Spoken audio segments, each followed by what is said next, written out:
na siya ng 12,000. Ganito yun. Yung bill na ganyan, pag once, hindi naman na makukulong dito, no? Pag once na hindi ka nagbayad sa isang buwan, automatic nagkakat sila. Ba't aabot ng ganung kahaba ang ano? Ang sabi niya may bayarin 12K. Nasa 12,000 na po yun. Every month nagkakat kayo, wala pa nga isang buwan, nagkakat na agad. Ay hindi, nagbibigay lang siguro mga 5 days. Okay. Tapos nagkakat na agad. So paano magiging 12,000 yung bayarin ko? Sa pagkakaalam niyo po, wala kayo. Kailan niyo po siya pinakat? Pinakat namin, July pa. July. Hello mga ka-surprise buddies! Narito tayo ngayon sa Caloocan City at tayo muli na namang maghahatid ng sorpresa ng pagbati at pagmamahal galing sa isang sweet na mister para sa kanyang naiwang misis na nagdiriwang ng kanyang kaarawan. Pero bago ang sorpresa, itong si mister ay gusto munang galitin si misis sa pamamagitan ng isang prank na kunwari ay sisingilin namin siya sa kanilang utang sa internet connection na nagkakahalaga ng 12,000 pesos sa dati pa nilang bahay. So hinanap natin ang kanilang bagong bahay para singilin si misis. So tingnan natin ang magiging reaction niya sa prank idea at request ni mister. Ako si Aldrian Humirang, ito ang Shop Best My Best Shoppers, ang paborito niyong tagahatid ng sorpresa. Sama-sama tayo at saksihan natin, panoorin natin ang reaction ni misis. Let's go!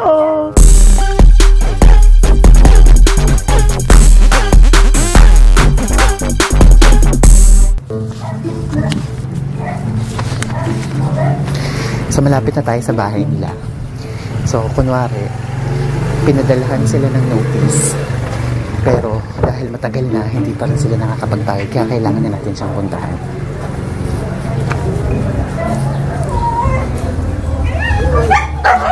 Tao po! Nandyan po si, dito po yung bahay ni Mr. Julius Gavilan. Opo. Nandyan ba si Ma'am Charmaine Gavilan? Tawag mo na. Actually, kasabot natin yung lumabas.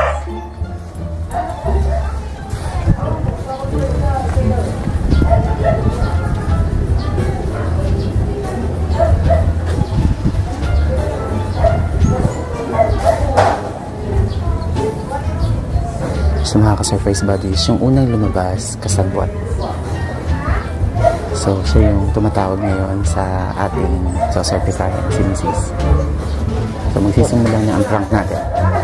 Magandang umaga po. Tama po ba? Ito po yung bahay ni Mr. Julius Gavilan. Tama po?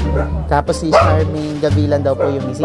Bali, ma'am, sa ano kami? Kasi pumunta po kami dito kasi meron pong pinadala yung head office namin sa internet connection na nagbigay ng notice dun sa balance po na 12,000 na matagal na pong hindi nababayaran. Saan po yan?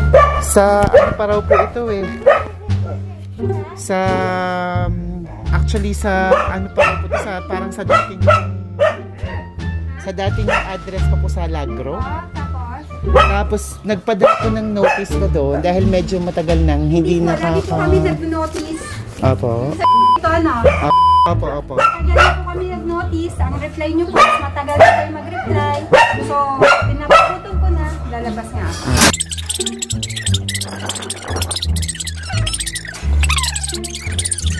So, yun nga po ma'am. Bale, ang nangyari kasi, kami yung sa head office, kaya kami pinapunta dahil ang wala pong nare-receive na parang desisyon kung anong gagawin.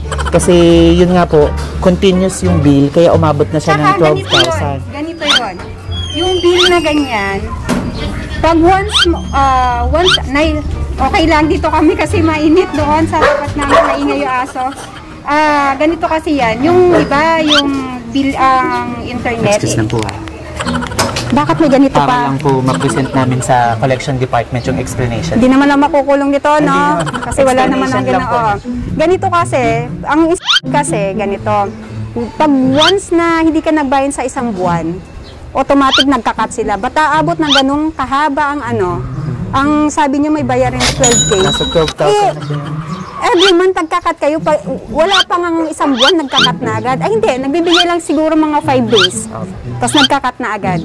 So paano magiging base 12,000 yung bayarin ko? Sa pagkakaalam niyo po, wala kayo. Wala. Kailan niyo po siya pinakat?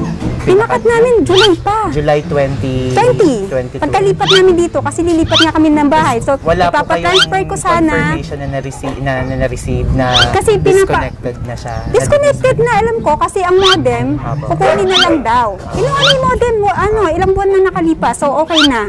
Kasi yun naman talaga daw. So talagang sa pagkakaalam niyo po, wala talaga kayong balance na. Settled po kayo nung... Bayad ako. Kahit nung bago ako umalis doon, wala pang 1 month. Bayad ako kasi ayoko nang may yung ba ako ng maaabala ako bandang huli. So wala akong expect na uutang. Kasi wala pang lalagpas ka lang ng 1 o 5 days, ikakat na agad nila, tapos aabot ng 12K.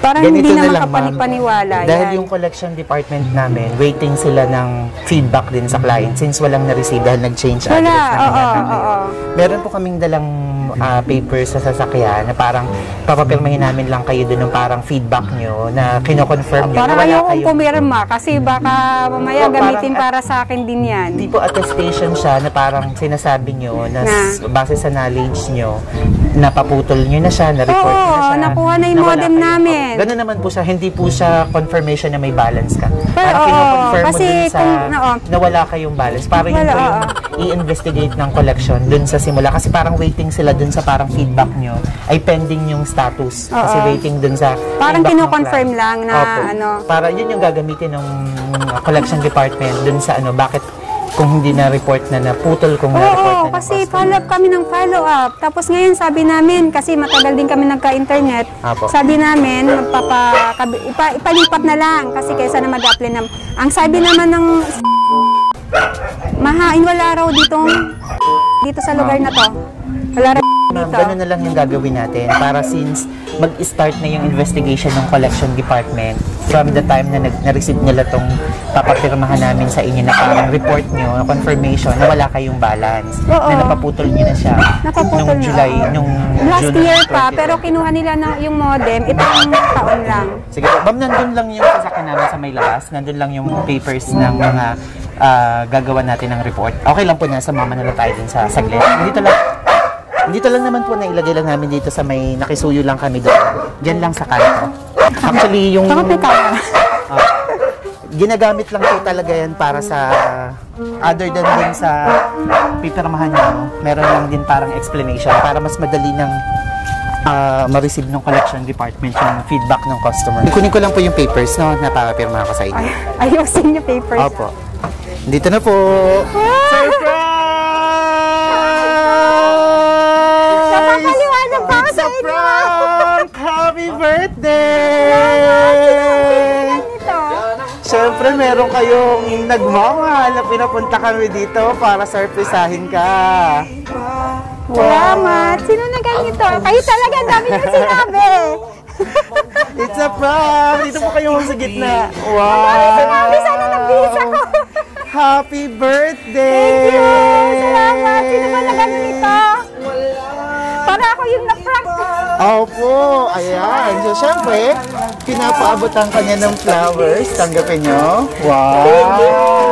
Wow! At syempre, napaka-sweet niya. May pinadalang pang chocolates. Basahin niyo nakasulat. I miss you. Wow! Ito lang baka Wow, at syempre, I miss you daw at meron pang regalo. Wow! Ma'am, relax ka. Maupo ka. Sige po, upo po kayo dyan. Yan. Tapos buksan niyo yung regalo para mapanood kayo.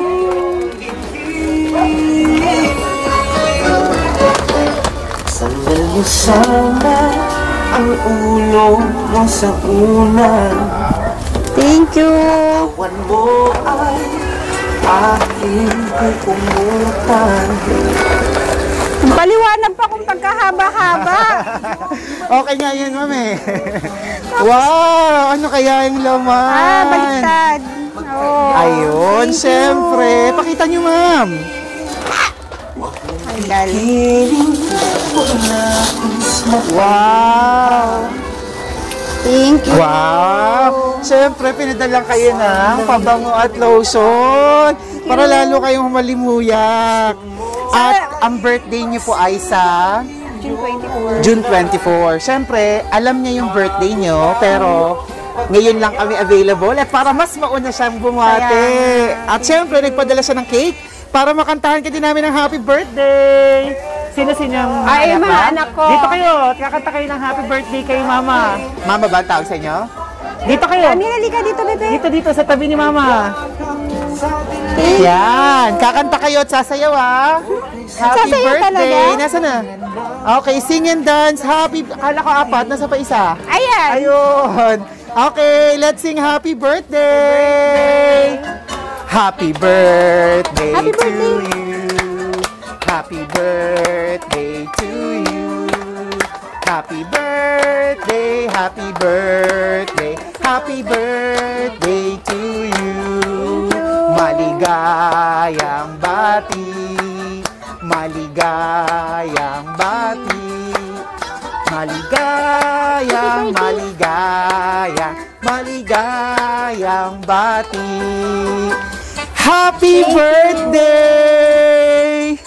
Wow, so tingnan natin kung kanino galing. Siyempre, nagpadala siya ng cake, so thank you sa mga singers natin. Thank you. Yan, so siyempre, nagpadala siya ng cake. Tingnan natin kung ano nakalagay.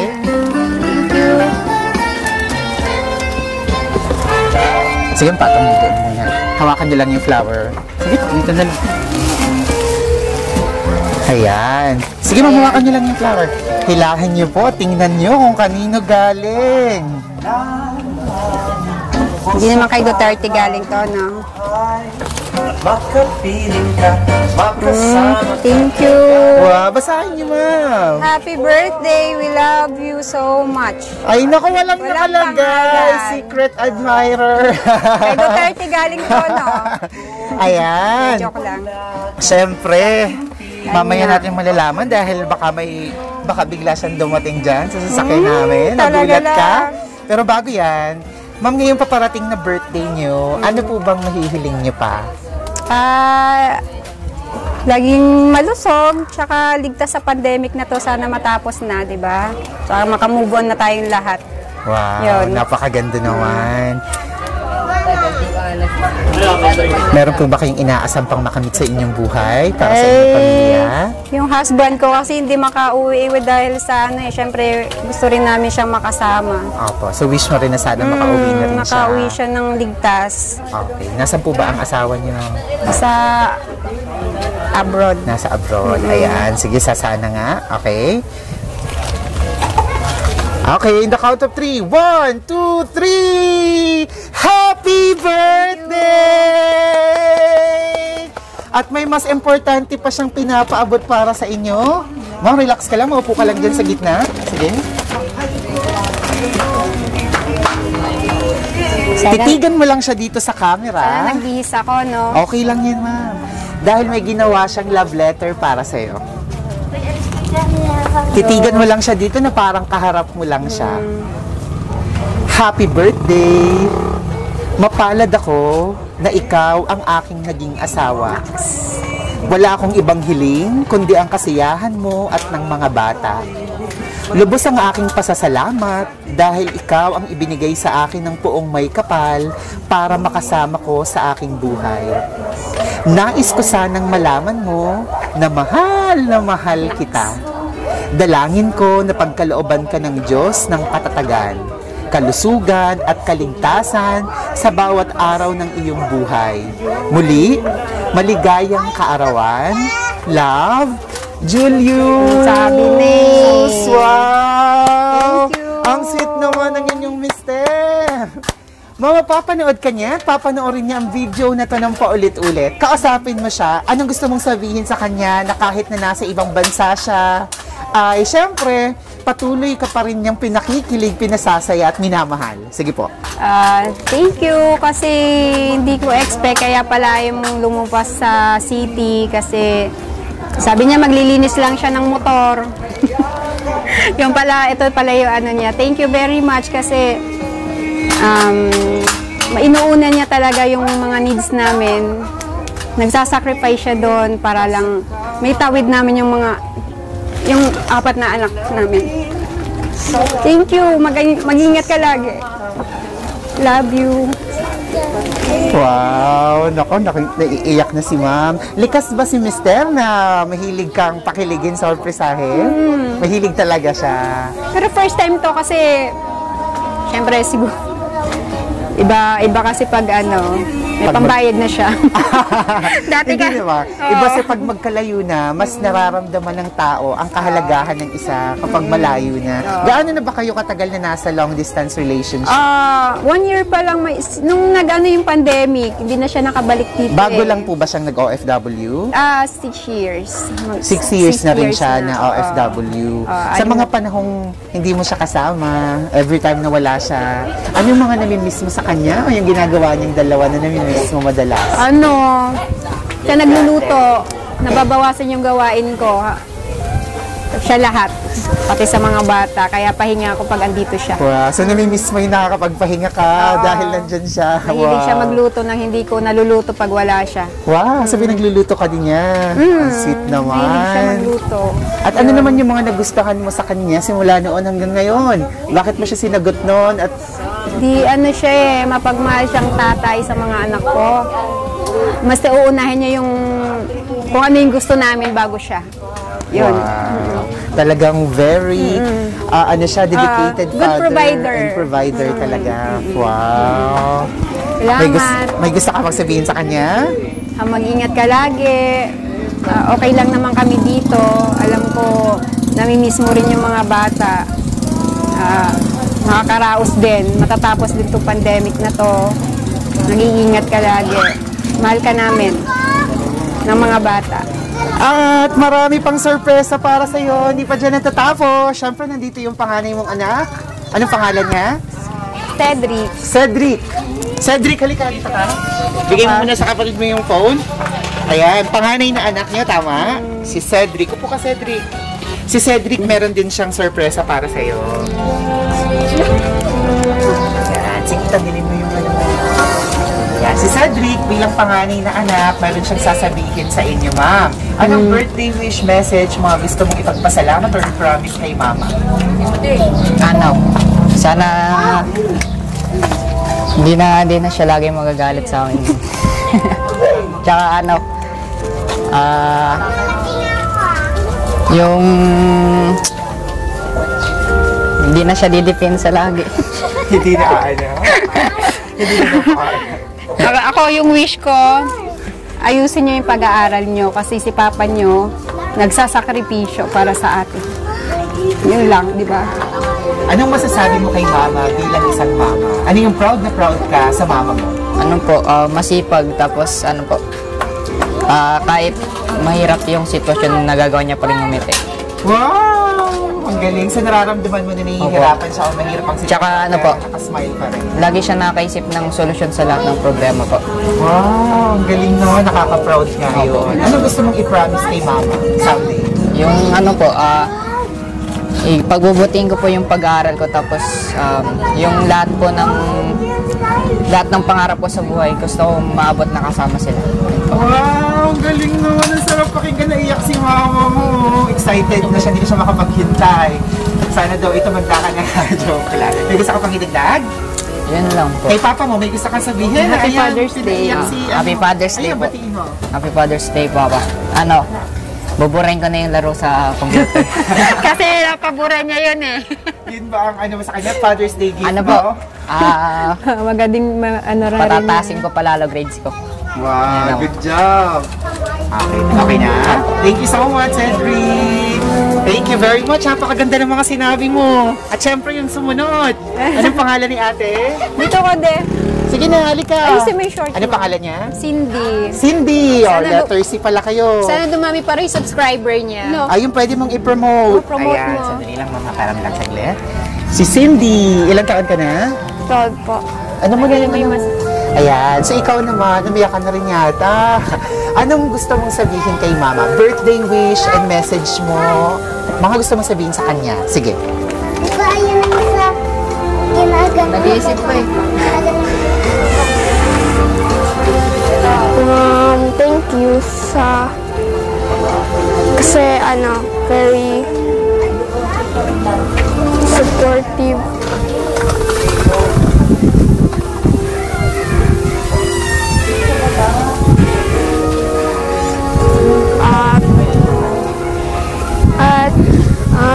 kami pinapabayaan. Yun lang po.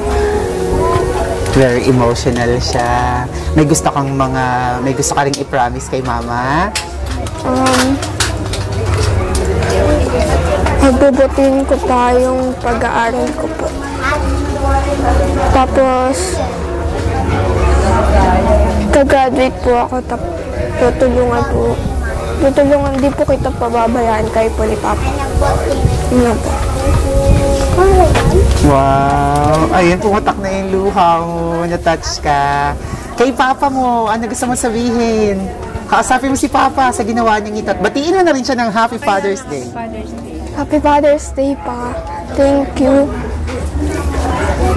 sa lahat. Yun lang po. Wow! At si mama mo, very supportive. Meron ka daw YouTube channel? Po. I-promote mo para subscribe ng mga kabataan sa'yo, mga magulang na OFW. Sige, i-promote mo yung channel mo. Pa-subscribe po sa channel ko, Cindy Jasmine. Thank you. Ano? Cindy Jasmine po. Cindy Jasmine. Opo. Jasmine J?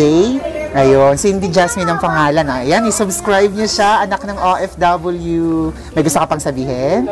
Thank you. Thank you very much. Meron pa ba? Nasaan pa? Nagtago na yung Tumakbo na, alam niyang siya na yung sunod. Salamat. Thank you. Ayan. Okay lang po yan. Kapit ka lang sa inyo ulit, ma'am. Ma'am, kamusta ang pakiramdam ng nasa-surprise? Bagamat kanina may prank. So, disclaimer lang, ang prank na yun ay idea ng inyong mister. Kamusta ba yung pakiramdam na nasa-surprise? Masaya dahil first time naman nag-surprise pero alam ko gagawin ng mister ko. Pero thank you dahil nag-effort siya para pasayahin ako sa araw ng birthday ko. Lalo ngayon, Father's Day, binabati ko rin siya. Sige po, Salamat. batiin mo siya. Ingat ka lagi. Mahal ka namin. Thank you. Thank you sa sacrifice. Yun. Ayun. So, happy birthday, ma'am! Mga ka-surprise buddies, muli na naman tayong nakapaghatid ng isang napaka-sweet na sorpresa. Galing sa isang mister na bagamat nasa ibang bansa pa, gumawa pa rin ng paraan para maipaabot at iparamdam kay Mrs. ang kanyang patuloy na pagmamahal. Once again, maraming salamat sa ating sponsor ng sorpresang ito na si Mr. Julius Gavilan, all the way from Cambodia with love. Thank you very much, sir. Mag-iingat kayo dyan at Happy Father's Day po sa inyo. Saludo kami sa pagiging good provider nyo para sa inyong pamilya. At syempre, muli, batiin natin ang happy birthday, ang aking birthday celebrant. Kasama natin si Ma'am Charmaine Gavilan. Happy birthday! Ma'am, artista ka na! Lalabas ang prank at sorpresa na to sa aming Facebook page at YouTube channel sa Shop Best My Best Shoppers. Artista na kayo! Sana nagbihis man lang. Okay lang yan, ganyan talaga pag surprise. Hindi na surprise pag ano eh. At maraming makakapanood. We now have more than 808,000 followers! Road to 1 million. Kaya naman, kung nagustuhan yung video na to, please don't forget to like, comment down below yung mga message niyo sa mga mahal niyo sa buhay, lalo tigit yung mga magkakalayo sa isa't isa. Sa ganyang paraan, maramdaman nila at malaman nila yung nasa sa loob. And please don't forget to subscribe on our YouTube channel. Napakarami naming video na gaya nito na tiyak na pupukaw sa inyong mga puso. Ako si Audrian Humirang. Muli, batiin natin ang happy birthday ang ating birthday celebrant at batiin natin ang Happy Father's Day today. Lahat ng mga tatay, Happy Father's Day! Everyone, let's all spread happiness and love. Bye-bye! Bye-bye!